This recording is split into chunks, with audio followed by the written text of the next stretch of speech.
Parashat Kitavo, l'âme rentre dans le corps, elle pénètre dans une nouvelle situation, la situation d'une limite qui est orchestrée par la volonté divine. Cette limite, elle est à l'image de, entre guillemets, de Dieu.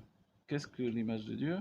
Évidemment, quand on dit Betselem Elokim Bedmut Havaye, alors cette notion-là, on a deux noms déjà qu'on a cités, Havaye et Elokim.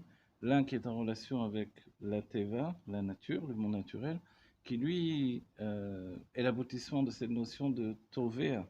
Teva, c'est Tovea, c'est-à-dire englouti, comme noyé dans la matière.